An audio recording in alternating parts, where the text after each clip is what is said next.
Hi, പുതിയൊരു സ്വാഗതം.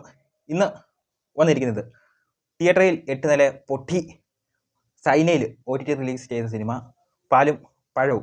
പാലും പഴവത്തിൻ്റെ റിവ്യൂലോട്ടാണ്. Director VK Prakash. പുള്ളി ഹിന്ദി വെബ് സീരീസും സിനിമയൊക്കെ ഡയറക്ഷൻ ചെയ്തിട്ടുള്ളതാണ്. പുള്ളിയുടെ ഏറെക്കുറെ പടങ്ങൾ പൊട്ടിയതാണ്. അതിലൊന്നാണ് പാലും പഴവും.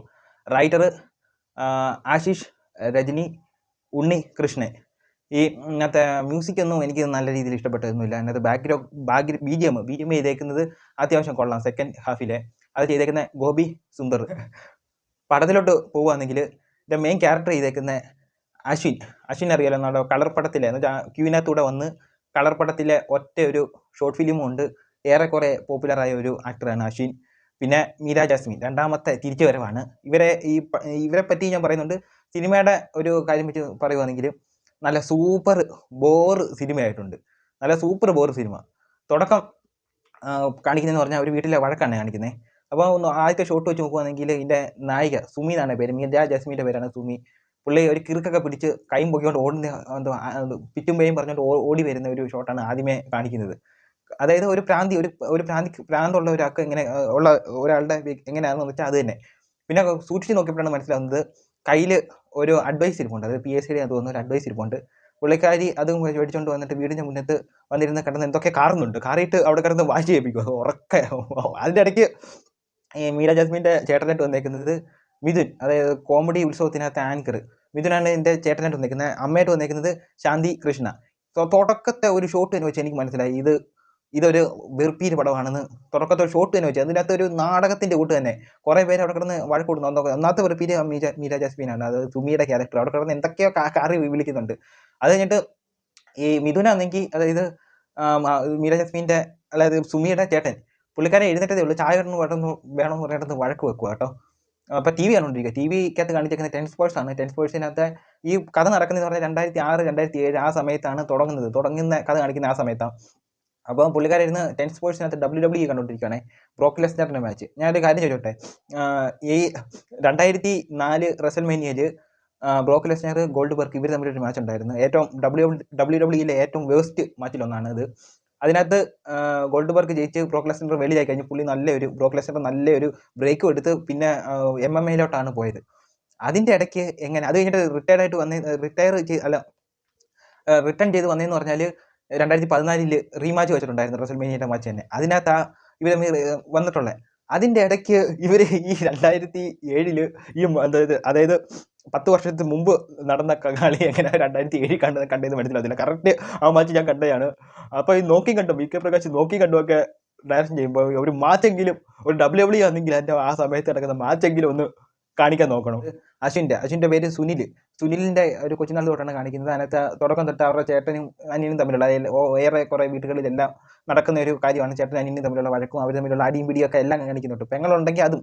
അപ്പോൾ അങ്ങനെ ഒരു ചേട്ടനും അനിയനും തമ്മിലുള്ള ഒരു വഴക്കോടെ കാണിക്കുന്നുണ്ട്. പിന്നെ ഒരു മെച്യൂരിറ്റി ആയി കഴിഞ്ഞിട്ട് അശ്വിൻ്റെ ഒരു വെറുപ്പീര്.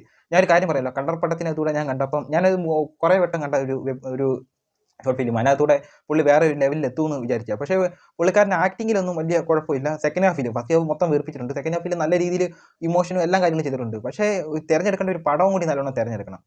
ഈ അലവലാതി പടങ്ങളൊക്കെ തിരഞ്ഞെടുത്ത് കഴിഞ്ഞാൽ ഒന്ന് ഫീൽഡ് ഔട്ടായി പോകത്തേ ഉള്ളൂ. അപ്പോൾ അശ്വിൻ്റെ അടുത്താണ് ഈ പറയുന്നത്. അപ്പോൾ ഇനിയുള്ള പടങ്ങൾ തിരഞ്ഞെടുക്കുമ്പോൾ നല്ലൊരു കണ്ടൻറ്റ് നോക്കി തിരഞ്ഞെടുക്കാൻ നോക്കുക. ഇതിനു മുമ്പ് പുള്ളിക്കാരൻ തന്നെ എഴുതിയ ഒരു സ്ക്രിപ്റ്റ് എഴുതിയ ഒരു ഷോർട്ട് ഫിലിം സിനിമ ഉണ്ടായിരുന്നു. അതും എനിക്ക് നല്ല രീതിയിൽ ഇഷ്ടമായിട്ടൊന്നുമില്ല.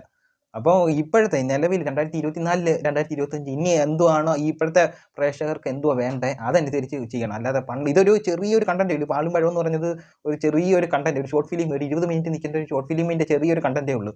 അതിങ്ങനെ വലിച്ചു നീട്ടി 2.5 മണിക്കൂറാക്കി വെച്ചിട്ടുണ്ട്. സൂപ്പറായിട്ട് ബോറടിച്ചിട്ടുണ്ട് ഈ പടം കണ്ടിട്ട്. അതിൻ്റെ ഇടയ്ക്കൂടെ കോമഡി എന്ന് പറഞ്ഞുകൊണ്ട് അശോകനെ കയറ്റിക്കൊണ്ട് വന്നിട്ടുണ്ട്. എന്തൊരു കോമളിത്തരമാണോ കാണിക്കുന്നത്.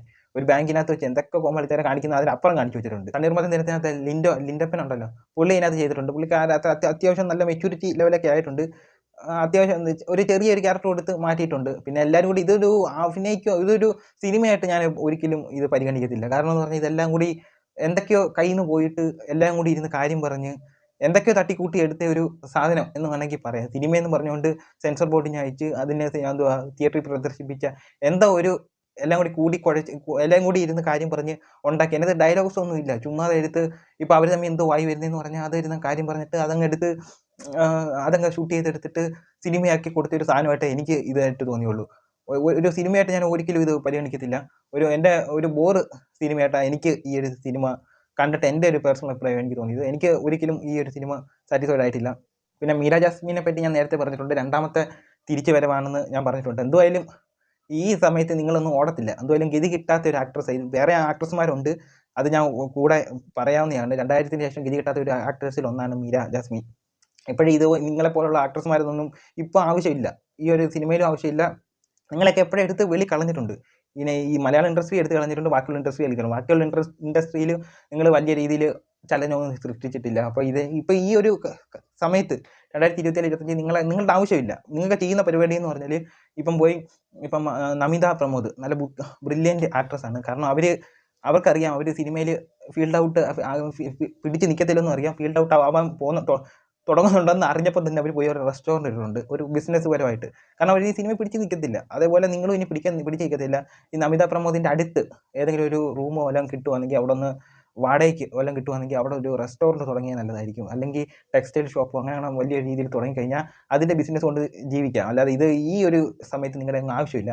എനിക്ക് നല്ല ബോറായിട്ടാണ് തോന്നിയത്. നല്ല ഇതിൻ്റെ ഏജൻറ് എന്ന് പറഞ്ഞാൽ ഒരു ഫേസ്ബുക്കിനെ ഒരു മാട്രിമോണിയാക്കി കാണിച്ചു വെച്ചിട്ടുണ്ട് ഇതിനകത്ത്. എന്ന് വെച്ചാൽ അത് എവിടെ നടക്കുന്നുണ്ടായിരിക്കും, പക്ഷേ ഇതൊക്കെ ഒരു ഞാൻ പറഞ്ഞില്ലേ, ഷോർട്ട് ഫിലിമിൻ്റെ ഒരു ചെറിയൊരു കണ്ടന്റ് ഉണ്ട്, അത് വലിച്ചു നീട്ടി വീർപ്പിച്ചിട്ടുണ്ട്. അപ്പോൾ ഇത്രയേ ഉള്ളൂ. ആശ്വിൻ്റെ കാര്യം ഞാൻ നേരത്തെ പറഞ്ഞിട്ടുണ്ടായിരുന്നു. പുള്ളിക്കാരൻ നല്ലോണം സെലക്ട് ചെയ്താൽ വേറൊരു ലെവലിൽ എത്തേണ്ട ഒരു ആക്ടറാണ്. എന്ന് വെച്ചാൽ നല്ല ഒരു മധ്യനിരയിലെങ്കിലും നല്ല രീതിയിൽ എത്തേണ്ട ഒരു ആക്ടറാണ്. ഇതേപോലത്തെ ചവർ പടത്തിൽ പോയി അഭിനയിക്കാതിരിക്കുക. അപ്പോൾ ഇത്രയേ ഉള്ളൂ. എനിക്ക് ഇത്രയേ ഉള്ളൂ. അടുത്തൊരു വീഡിയോ വരുന്നവരെ ബൈ.